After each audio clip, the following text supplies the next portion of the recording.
Conversa com meu povo. A outra margem. As águas, os rios e os mares sempre provocaram a humanidade, ao mesmo tempo em que são fonte de vida e alimento, meio de transporte e comunicação entre as pessoas. Nossa Arquidiocese de Belém, com seus vários núcleos insulares de assistência pastoral, convive com embarcações de todo porte, desde os grandes navios e balsas, passando pelos barcos, lanchas, rabetas e simples casquinhas, que transportam pessoas e gêneros alimentícios.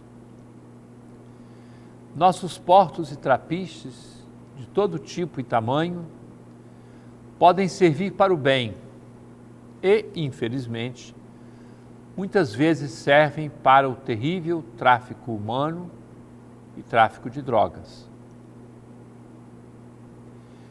Convivemos com as águas e ouvimos tantas vezes as pessoas dizerem que o rio é nossa rua. Assumimos também juntos o desafio de conservar as imensas riquezas de nossas águas, educando as novas gerações ao trato mais respeitoso com os dons que Deus nos prodigalizou em abundância. Há poucos dias, indo à comunidade de Santo Antônio, na Ilha do Combu, mais uma vez impressionou-me o gosto com que os ribeirinhos e as muitas embarcações com que cruzamos nos cumprimentavam e se cumprimentavam reciprocamente. Durante a missa, uma embarcação cheia de turistas, todos eles apetrechados com seus equipamentos e remos, interrompeu sua viagem, permanecendo próxima do trapiche para escutar a homilia.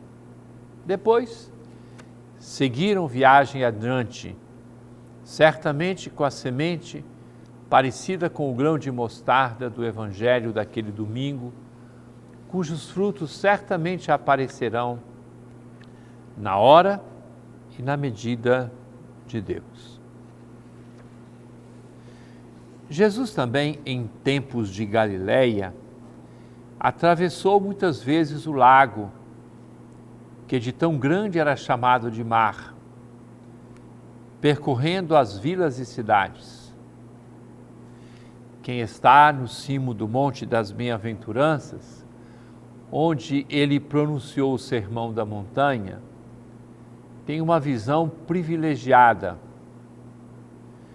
Foi também à beira do lago que Jesus determinou que os discípulos de ontem e de hoje se aventurassem por águas mais profundas.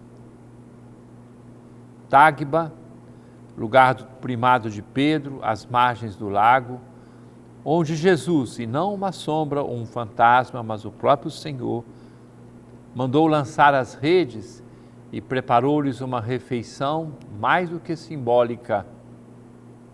Ou também Cafarnaum, quem sabe, Magdala, Tiberíades e outros tantos lugares.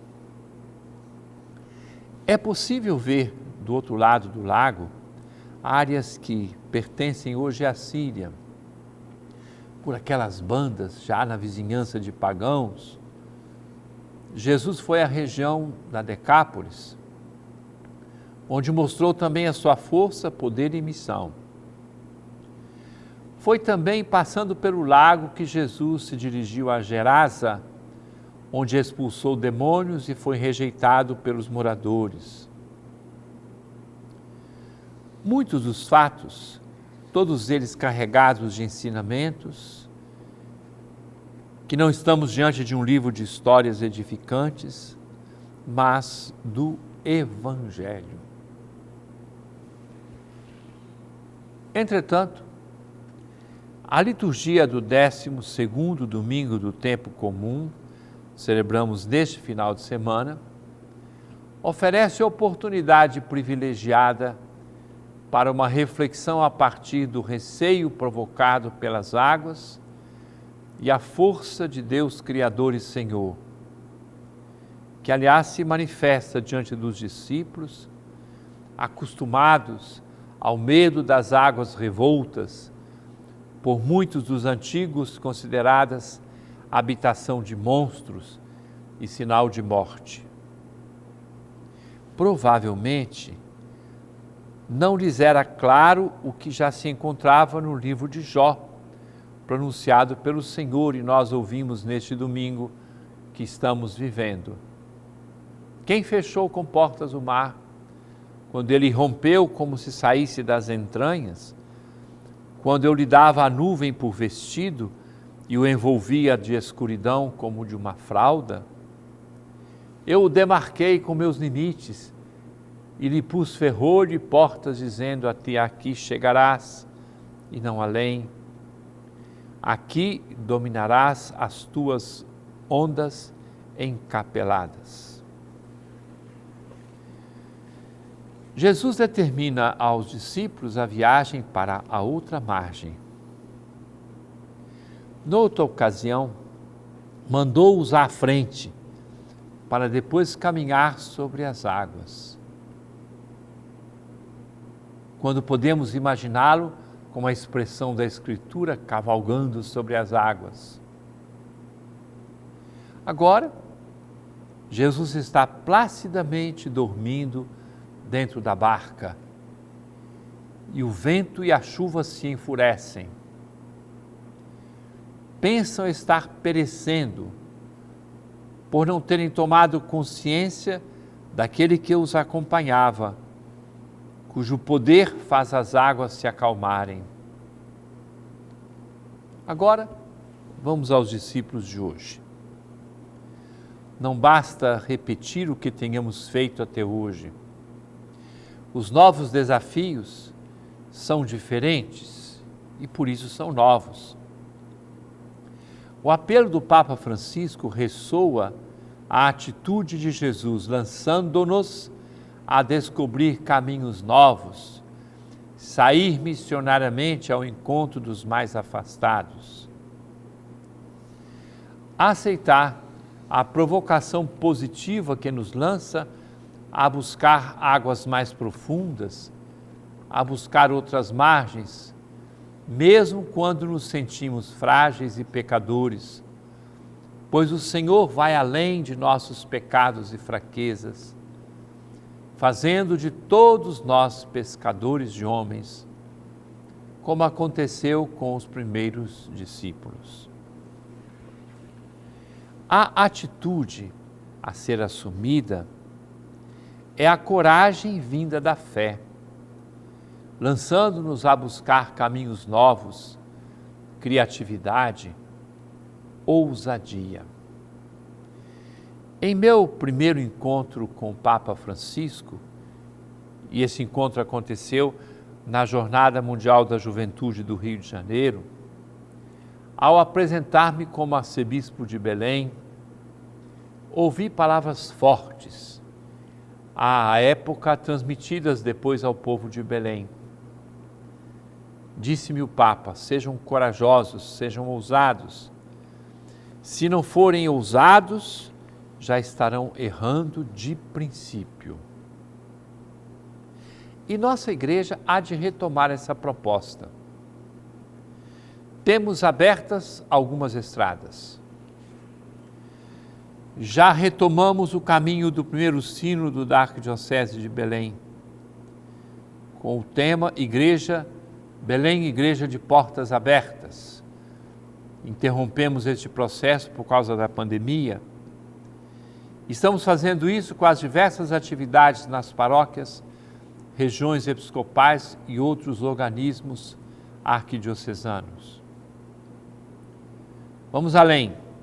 Abriu-se recentemente o processo da primeira Assembleia Eclesial Latino-Americana e Caribenha. O Título: Somos todos discípulos missionários em saída. Programada para o mês de novembro na cidade do México. Todos os que desejarem podem enviar suas propostas pessoais ou em grupo, acessando na internet a Assembleia Eclesial. Mais ainda, há poucos dias recebemos as notícias, começa a preparação do Sínodo dos Bispos, a ser realizado em 2023, e começa com a chamada fase da escuta, em processo em nossas paróquias e regiões episcopais. Trata-se, querido irmão, querida irmã, de um tempo novo e desafiador, com outras margens e águas mais profundas, para ajudar-nos a este novo lançamento, nova disponibilidade pastoral. Podemos rezar e cantar nessas intenções, dizendo assim: mesmo na tempestade, mesmo que se agite o mar, te louvo em verdade.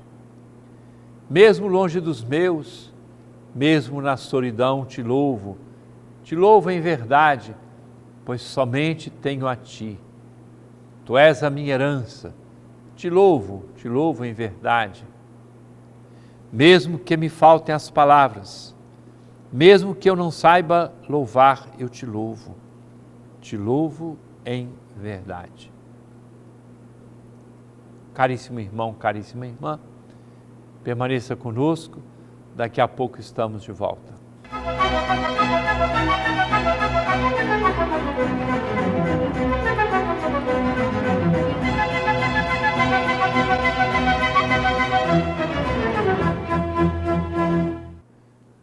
Conversa com meu povo. Caríssimo irmão, caríssima irmã, vivemos com alegria este mês de junho. Celebramos há poucos dias Santo Antônio. Nesta próxima semana temos a festa de São João Batista. No final do mês, São Pedro. Muitos lugares estão fazendo festas, não só as comunidades e paróquias, das quais estes santos são padroeiros, mas também muitos lugares que fazem estas conhecidíssimas festas juninas.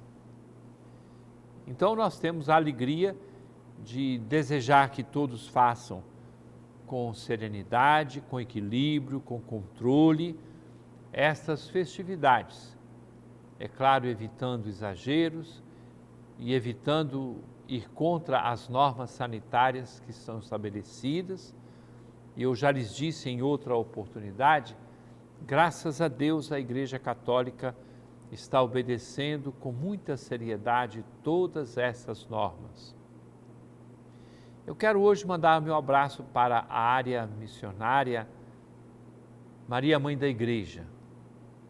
Neste sábado, e este programa nós sabemos que vai ao ar no sábado e no domingo, nesse sábado eu celebro a Santa Missa com as comunidades dessa nova área missionária. Um abraço ao Padre Antônio, um abraço a todas as lideranças, é uma alegria estar com vocês. Aliás, as áreas missionárias vão como que pipocando pouco a pouco, crescendo. O Antônio está se dedicando muito a essa organização das áreas missionárias. Deus nos ajude para que tudo isso cresça e de forma muito intensa em nossa vida da Arquidiocese de Belém. E agora vamos às perguntas que as pessoas nos enviaram. A primeira delas é o Ellen Oliveira. Vamos ouvir. Como a pandemia influencia na questão da igreja? Bom, Ellen, a pandemia influenciou em toda a humanidade, no mundo inteiro. Uma época de uma grande pandemia na Idade Média, quem teve que tomar as iniciativas na época, em Roma e na Itália, era o Papa, que tinha autoridade também civil. Então, naquela época, foi decretado aquilo que hoje se chama de lockdown durante um certo tempo, a igreja sempre respondeu com a presença, com a caridade, com a prudência. Na época da chamada gripe espanhola, que foi no início do século XX, durante a qual morreram os dois santos Francisco e Jacinta, que eram dois dos videntes de Fátima, e assim por diante, mais ou menos a cada 100 anos, a humanidade assiste a um fenômeno desse de epidemia, pandemia, como nós chamamos. A igreja tem que estar presente com a conscientização, a igreja tem que estar presente com a oração, com a prudência, e desta forma que nós agimos. É claro que nós tivemos, por exemplo, uma dificuldade para as pessoas irem à missa. O Santo Padre disse que nós bispos poderíamos dispensar o preceito dominical durante o tempo em que as pessoas não possam ir à igreja.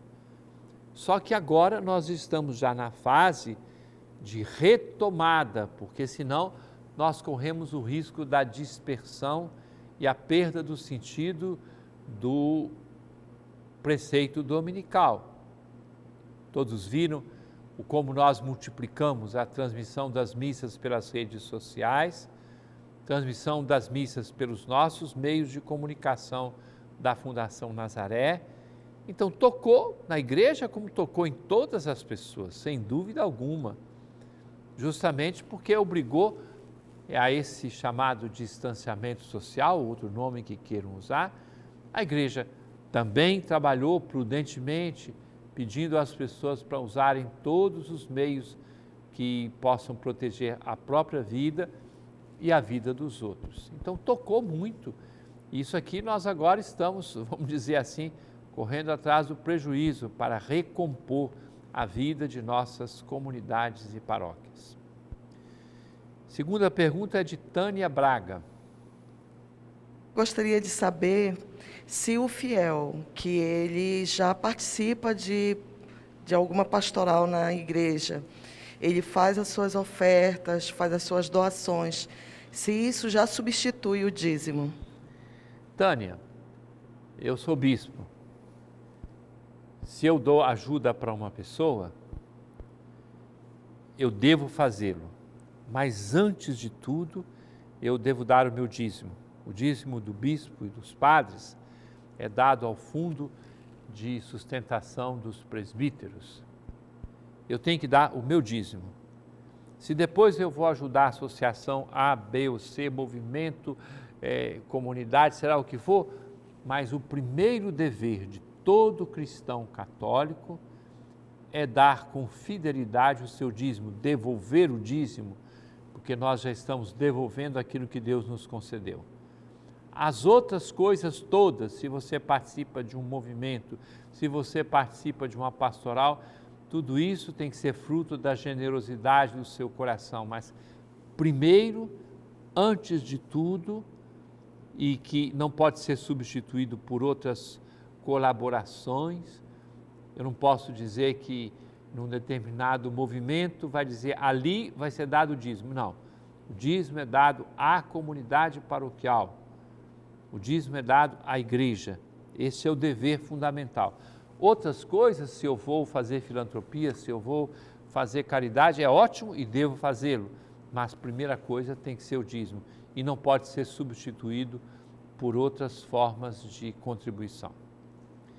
Agora é Antônio Lima que faz a pergunta. Paz e bem, Dom Alberto. A morte é uma situação que estamos vivendo na vida de todos, por conta do momento da pandemia. Precisamos dar orientações às famílias de como superar esse momento. O que devemos fazer? Qual a melhor forma que devemos orientar essas famílias? Nas obras de misericórdia, consta sepultar os mortos. Não é simplesmente o ato de levar o corpo a um cemitério, não. Essa obra de misericórdia inclui consolação, presença, apoio, escuta, estar junto com as pessoas. Não fazer consolações simplesmente, a vida é assim mesmo. Entra na pele daquela pessoa para você ver o que está passando.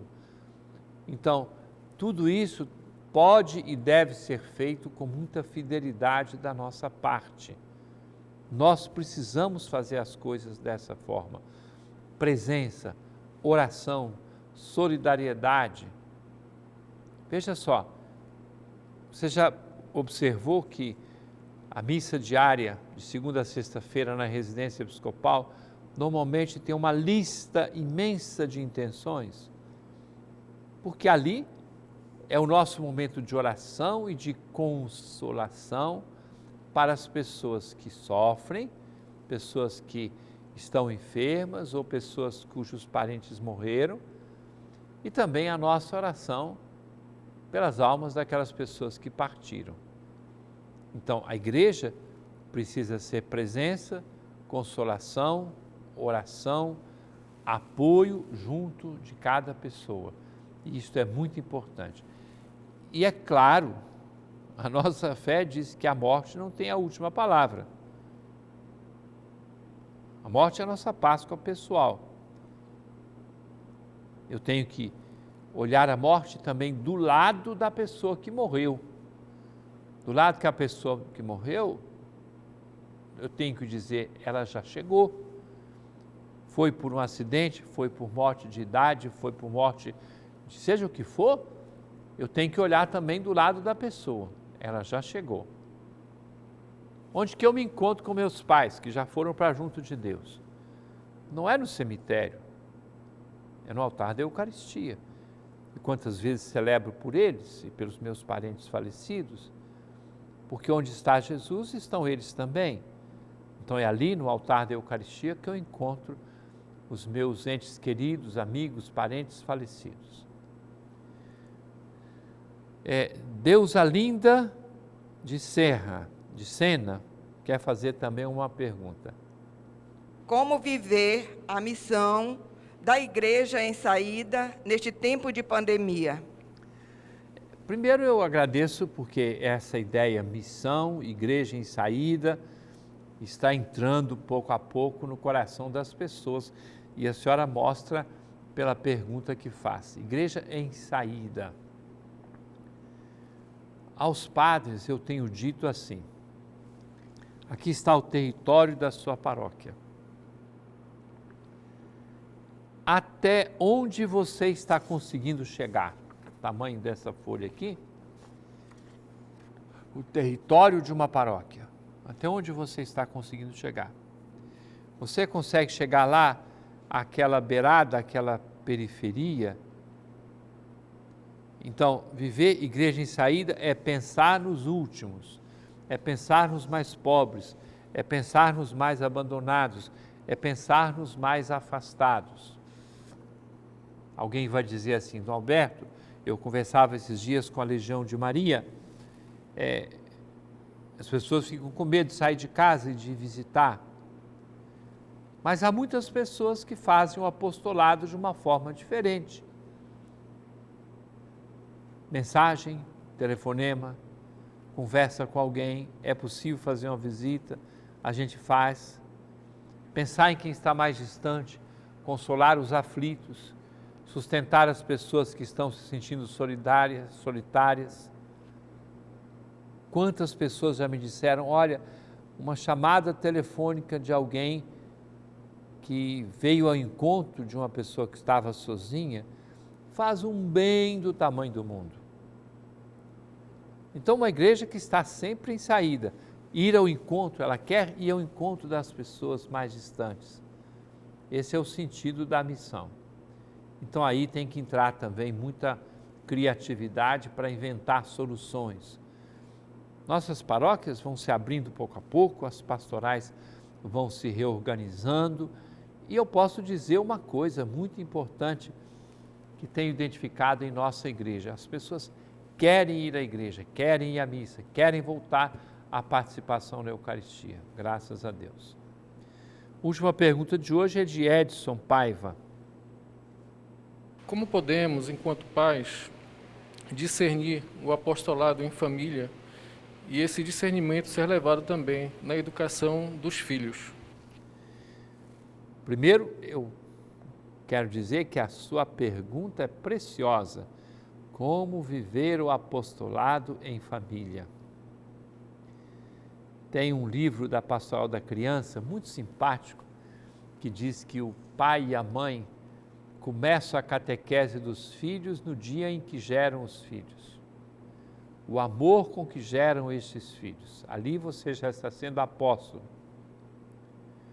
Quando você, como pai, a sua esposa, toma os filhos nos braços, quando vocês os ensinam a rezar, quando vocês levam os filhos à igreja, quando vocês participam de alguma pastoral, de algum movimento de igreja, as crianças vão aprendendo com vocês.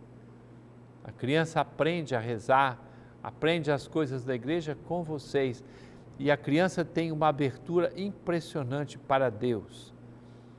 Há um tempo atrás eu lia uma pessoa muito entendida nesses assuntos de pedagogia, etc., que dizia: a idade mística da criança, de maior abertura para Deus, é de 4 até 8 anos e precisa ser muito valorizado. É o tempo que ela aprende a rezar, é o tempo que ela valoriza todas essas realidades, ela se abre mais para Deus e é tão importante que nós saibamos valorizar e então fazer o apostolado com os filhos, é a educação da fé e ajudar os filhos a entenderem que a vida de igreja inclui tantas e muitas outras pessoas. Caríssimo irmão, caríssima irmã, que Deus dê a todos nós um final de semana abençoado, com a graça que só pode vir dele.